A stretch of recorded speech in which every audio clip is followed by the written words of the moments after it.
Hello and welcome to County Cricket Roundup Week 2, all things to do with county cricket and beyond. Lots to talk about this week, so let's just get straight down to it. First of all, the news summary for the week. Doug Bollinger, Australian fast bowler, 12 international caps at Test level to his name, 50 wickets, has signed for Kent as an overseas player and is expected to be playing for most of the season. A fantastic addition to their roster. Should give them a real good chance to aim for promotion or maybe even the title, who knows. The MCC squad has been named for the trip to Dubai, a tournament which will include Durham, Sussex, Lancashire and a Fly Emirates 11, as well as the MCC squad, which includes Lancashire's Kyle Hogg and Lewis Rees, so congratulations to them. A further congratulations to Stephen Parry for his progress with the England squad, and also to Simon Kerrigan, who has taken 3 for 60 for the Lions today. So well done to both of those. Last week we talked about overseas players, a lot of Australian players moving into the county game, and also the England Lions players and who's been doing well for them. This week we'll have 3 main talking points.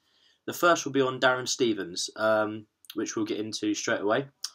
He's been cleared of match fixing, the allegations against him, whilst playing in the Bangladesh Premier League. Unfortunately, there are a lot of other players who haven't been acquitted of these charges, and the ICC are expecting a full written report on the offenders in question. Now, obviously, 2 sides to this story: the ongoing problem with match fixing in cricket, but also in sport in general, and also the idea that we're very obviously pleased as county cricket fans to see that Darren Stevens will be resuming where he left off last season.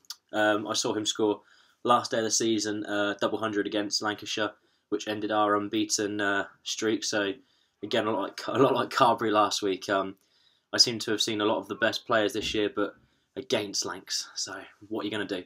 But obviously, it's a great thing for county cricket because Darren Stevens, fantastic all-rounder, has been in the game for such a long time, renowned for his dynamic batting and bowling, even in one-day cricket. You know, even at the age that he's at. I believe it's going to be his 16th county season, and along with the signing of Doug Bollinger, of course, those two combined gives Kent a real strong sort of support this week. They've had a very good 7 days in terms of news. They'll be pleased to hear both of those pieces of news.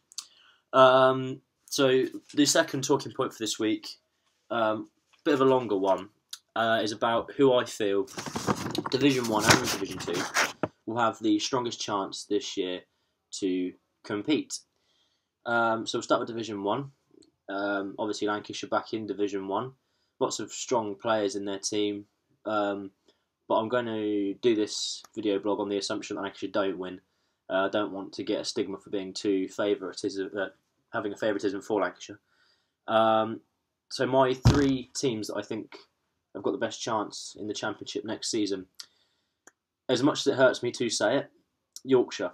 Lots and lots of talent, young and experienced players. Half of the England team now is represented by Yorkshire. Well, maybe not half, but Bresnan, Balance, Root, Bairstow, all in that England set-up in one way or another, and hopefully will be available for Yorkshire for a great deal of the season. Obviously, we'll be away a little bit, but also you've got the youngsters like Alex Lees and Andrew Gale, people like that are also going to be quite a big part of their season. Obviously, last year they only missed out narrowly, and hopefully, from their perspective, this year will be just that little bit more that they need to kick on and lift the trophy.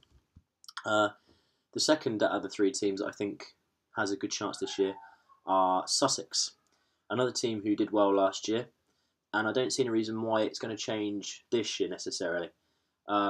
People like McGoffin, Khan, and of course Chris Jordan, really big performers for them last season.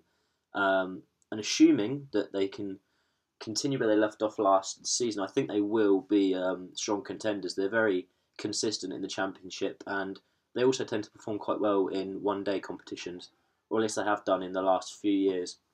Now, of course, Sussex had a very good period between 2003 2008 during the Mushtaq Ahmed era.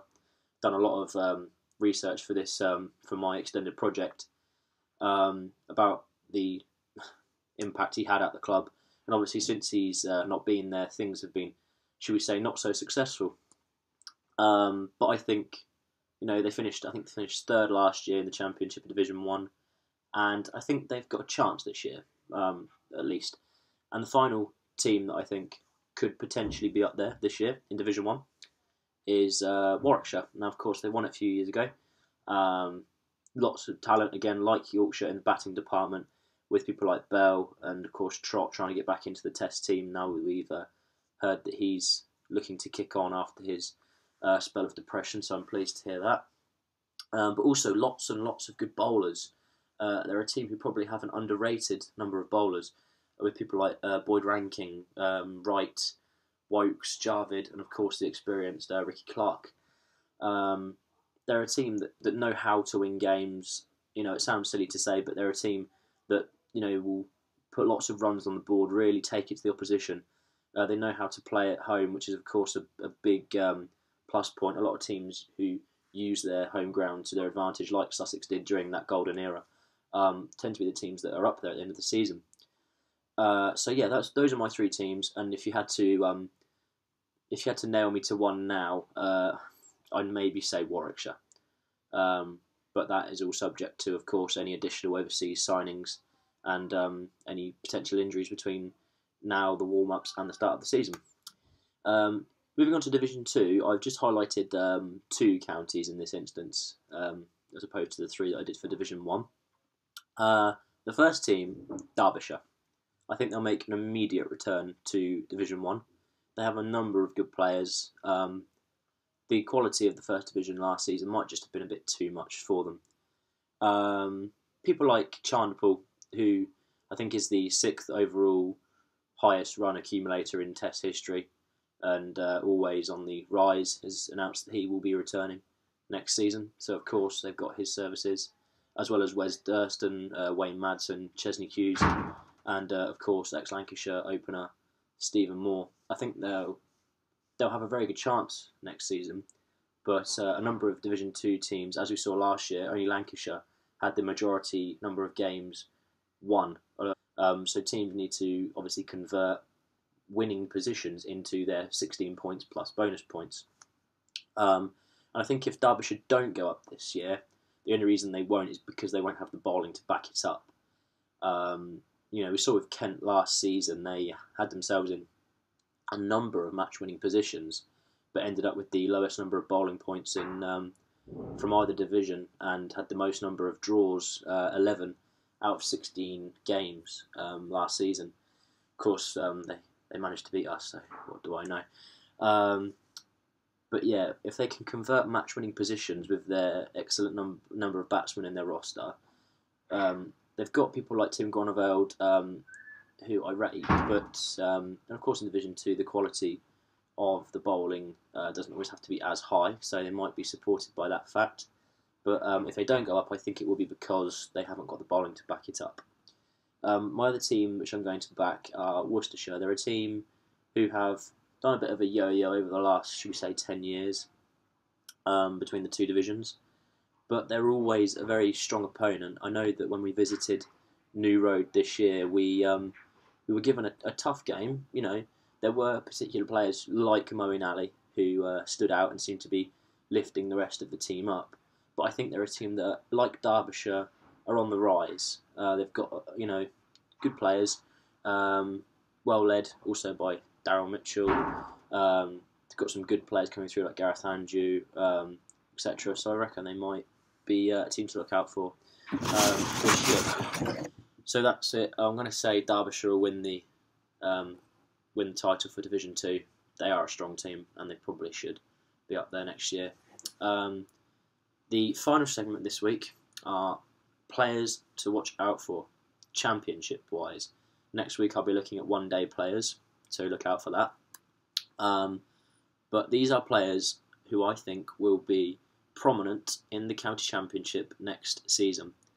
The players who I happen to have chosen are all from the First Division, so apologies for that if you are a fan of Derby, Worcester, etc. But the 3 players I have chosen: Josh Butler. No, not just because he is a Lancashire player, but the best players, in my opinion, are players who have something to prove. And Butler is on a list of about 3 or 4 people who are good keeper batsmen, but need to go that extra yard, that final yard, to prove that they're worthy of that Test spot. Now, we've seen how good Josh Butler is in one-day cricket. Everyone knows him for his scoop, which I'm not going to try and do now for you because it would just look like that, which would look stupid. I just did it. Yeah, we all know how good he is finishing in one-day games. We know he's a very strong hitter of the ball as well. It's not all about innovation. He is a very strong, clean hitter down the ground as well. And of course, for Lancashire this season in Division 1, he will be a key player. He'll probably be batting in middle order and probably 5 or 6 area. And he'll have something to prove. So, not just with the bat, but obviously behind the stumps, taking over from Gareth Cross, who obviously was a big part of our season last year with quite a number of dismissals behind the stumps with catches and stumpings. So Butler, because he has something to prove. Similarly, my second player to look out for, Sam Robson. He also has something to prove. He's had a fantastic 12 months with Middlesex and, of course, most recently, the England Lions. However, I don't know whether it's just my opinion or whether people feel the same, but I feel Sam Robson falls into this tender category. He is a good player, but just because of his age has had this stigma attached to him that he might not be ready. I'm sort of an advocate for this feeling. Of course, it worked with Joe Root. It came off, fair enough, but a lot of other players seem to be restricted in their development, especially into Test cricket, which is more what Sam Robson would be, a Test opener, because of his tender age. I do, however, feel that Sam Robson is probably one of the best openers in Division 1 this year. And I think if he has a strong 2014 campaign, he will have ridded this stigma that he can't get into the Test team because he's a bit younger than some of the other players, like Carberry maybe, who's in at the minute.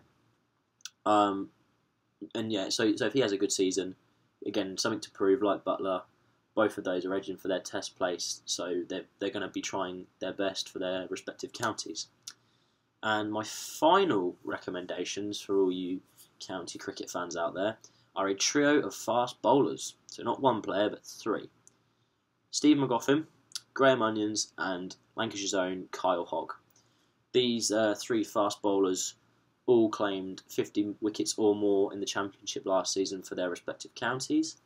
As I touched on earlier, it's all very well and good having a team full of fantastic batsmen, but County Championship cricket really does require a team that can take 20 wickets.